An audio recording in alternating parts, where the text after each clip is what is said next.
Hi everybody, this is Erika Szabo. Welcome back. So as promised, today I'm going to be doing 20 facts about me, or 20-ish facts about me video. There's a lot of things you guys don't know about me. I usually only disclose stuff about like video games and anime on here. I like to usually keep it like that. If you follow me on social media, you do see little specks of other things. I have a lot of different interests and there's a lot of things that I'm very passionate about. This is actually also the perfect day for something like this because we had our first real snowstorm here in Toronto, and I'm looking out the window and it's just like wet snow. It's not very pretty. It's typical city winter, but this gives me a chance to be all cozy and wear my gigantic sweater that I absolutely love and just sit in and make this video for all of you. So yeah, I guess let's get started. I know 2 languages. I speak both English and Hungarian. My parents are both from Hungary, so I grew up hearing a lot of Hungarian. In addition to doing videos, I am also a multimedia artist, and I do a lot of that at my art studio at this really great art co-op called Akin Collective. I was part of a show recently, it was maybe like a month or so back, which I was super excited about, and I have a solo show that I'm really excited for too. I mostly do multimedia art and poetry collages.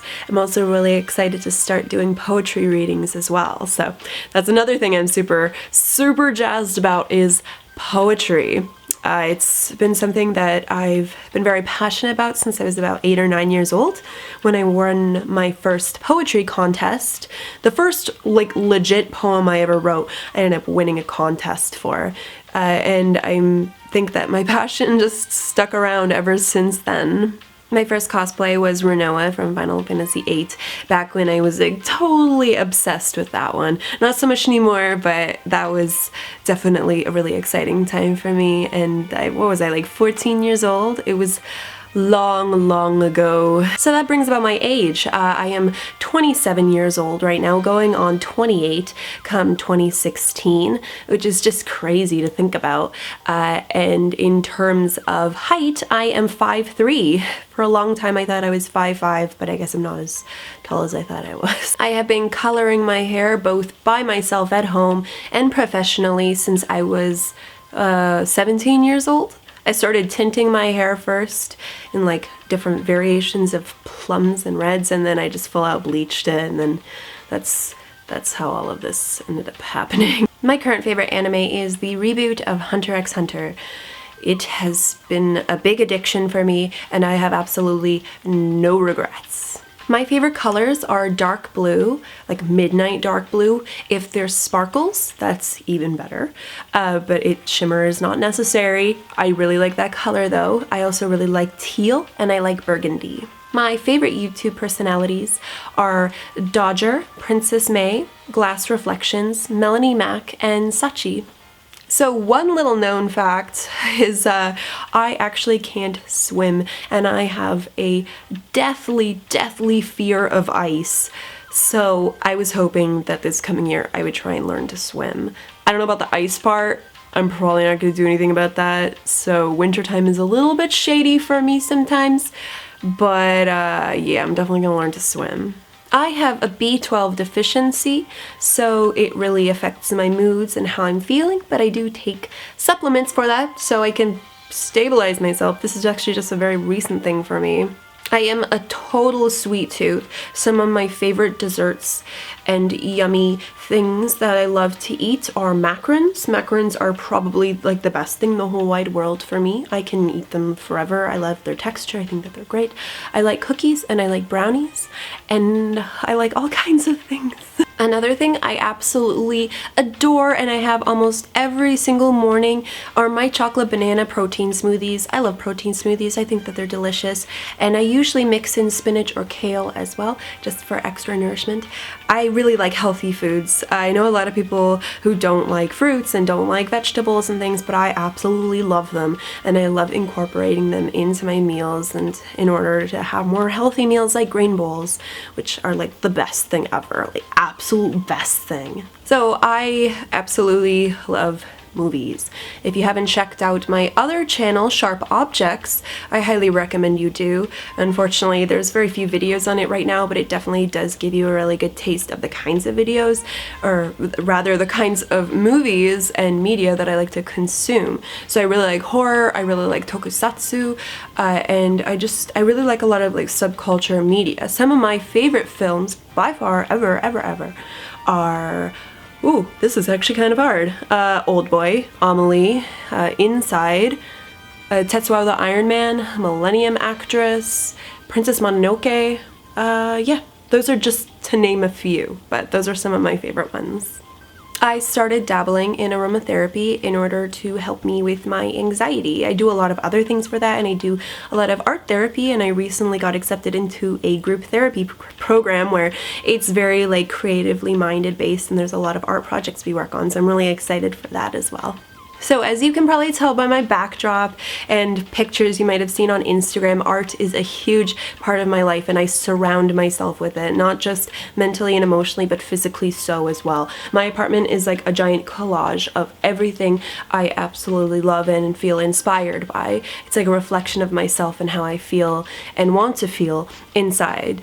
So it's complete therapy for me. It helps me a lot, and it really helps me get through those rough times. I also have an addiction to vinyl figures, especially Kid Robot stuff. I used to always be on My Plastic Heart and on Kid Robot buying special edition figures and all kinds of things. There was also a really awesome store. Probably my favorite store in the city was Magic Pony. They had some really cool like blind boxes of Dunnies and all kinds of really cool stuff. I really miss that shop. Unfortunately, there's only online only for them now, but I do have a big selection of these. I actually have them right up there on my shelf above my work table. I have a bunch of them, and while I don't collect them as much anymore, I am just totally jazzed by them. They're like some of my favorite, most prized possessions.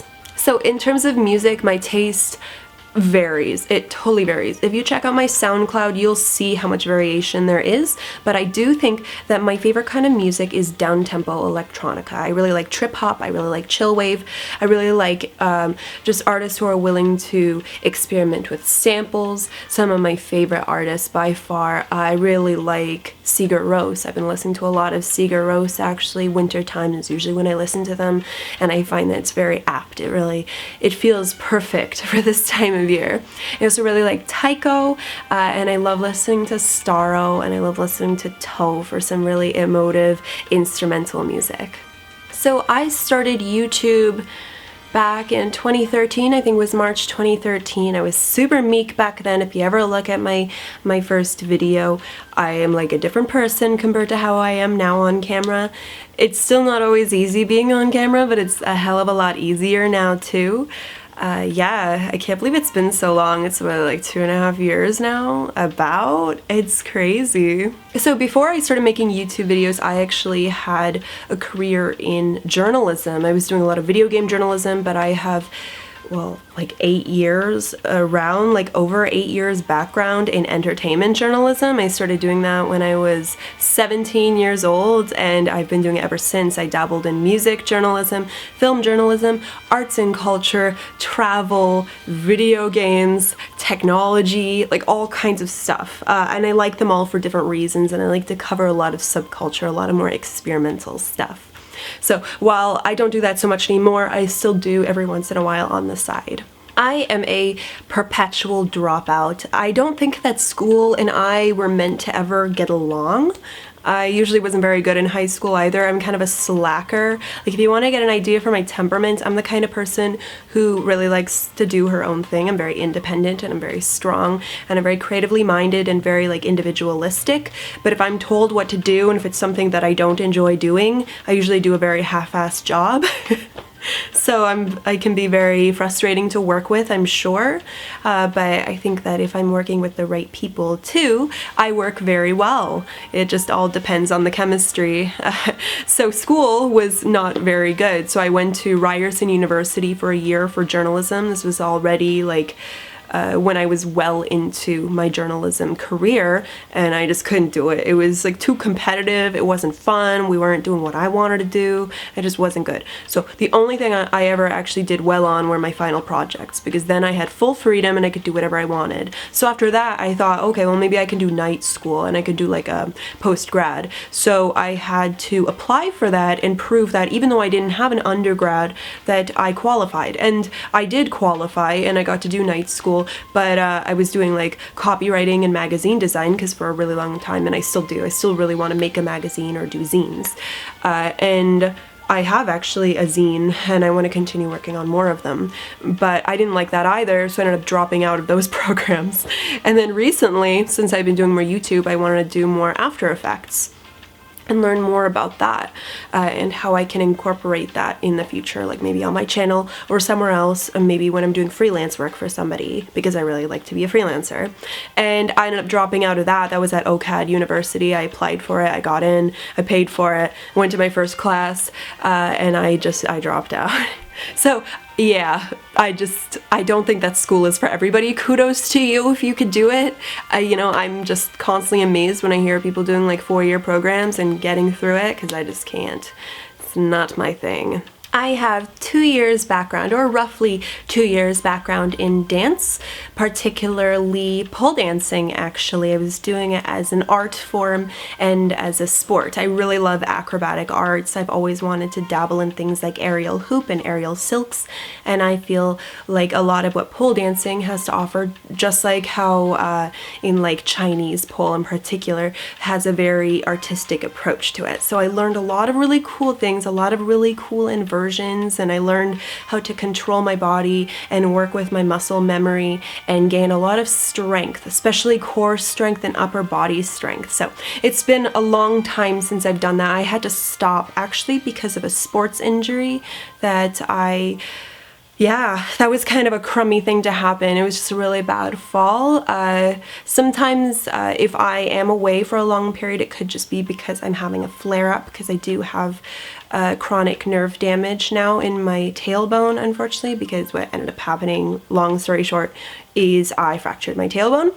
But I still love dance. I'm not scared by the idea of it, and I would love to be able to pursue it again in the future once I can get over that crazy fear.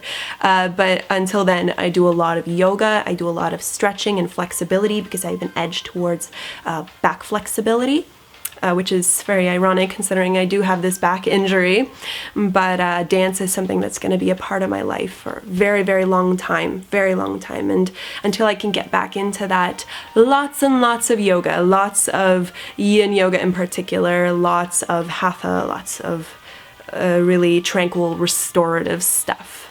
I have 4 body modifications. If you haven't noticed in my videos, especially if you like really pay attention to my mouth, I have a tongue piercing. I have, I don't know if you'll be able to see this, but I have a tattoo on the nape of my neck, a crescent moon, and then I also have this Journey tattoo here from the game Journey, and then I have Bjork lyrics on my side. So I live in a family of 4. I have my mom, my dad, my sister Ursula. She's a lot older than me. She's about 7 years older than me, I think, and then me. I'm most different. I'm definitely the most different out of the family, because my mom and dad are engineers and my sister does a lot of really amazing administrative work at a health organization in Boston right now. I was always the one who was more creatively minded, I guess. I was the English art nut in school, and I think that they grew to accept that part of me and let me do my thing.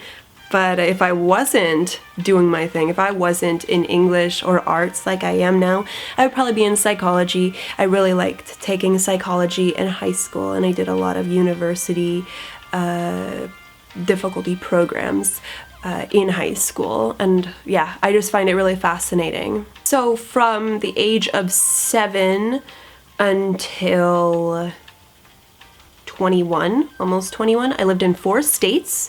I was living in Missouri, New Jersey, Colorado, and Michigan. So that was in a span of like 15 years. It's a very, very long time. So I've lived in 2 countries and a bunch of places growing up, and yet somehow I was still able to carry all this with me. My mom was always very good at teaching us to take good care of our stuff and transporting it wherever we went. I've lived in so many houses, I lived in a lot of rental houses growing up, and I stayed in a lot of hotels growing up. I celebrated a birthday in a hotel when I was 9 at a Holiday Inn in Colorado. That was really interesting. But yeah, a lot of it was spent moving large amounts of things from state to state and from country to country. I've been playing video games since I was between 5 or 6. I don't exactly know the age, but that's when I got a Super Nintendo, or rather my sister and I both got a Super Nintendo.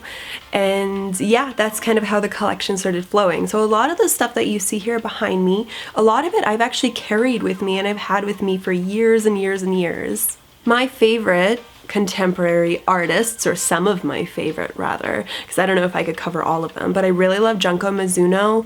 I really love Camilla D'Errico. Those 2 are probably some of my absolute favorites, and I have a lot of their pieces in my apartment. Like, it's kind of ridiculous, but I love them all. Also Signal Noise, he's really cool. James is an awesome guy. So I definitely lost track of how many facts I gave you guys. I'm pretty sure that was over 20, but that's okay, because why not, right? I can't help but kind of go with the flow with that kind of stuff. But yeah, I really hope that you enjoyed that and you got to learn a little bit more about me and some little known facts about me. So yeah, I really hope you enjoy this. Please stay tuned for lots more videos. I'm hoping to do a Q&A with my Patreon patrons very soon, and then I do also have a video game review I'm going to be doing from a new series, My Memories. Like all the stuff I have here behind me, I'm going to be posting that probably next week. I'm also hoping to do more Let's Plays as well. I really appreciate the amount of views and positivity I got from my video of Emily is Away. That was really awesome of you guys, and I can't believe how well that video did. I would love to start streaming on Twitch, but I gotta save up some money first, so do bear with me. I'm sure that within the next few months, hopefully by around March, I'll have enough money to start putting together that setup so I can do Twitch regularly with all of you. But for now, I'm just gonna be doing like small little indies, and I'm gonna be creating videos on those, not live streams, but still videos nonetheless. So I really look forward to this 2016 with all of you. Happy New Year's. You know, I know it's not New Year's yet, but it's going to be soon, and I'm not gonna have a video up before then. So wishing everybody a Happy New Year, and stay safe and be jolly, and I will see you all in 2016, okay? All right, peace.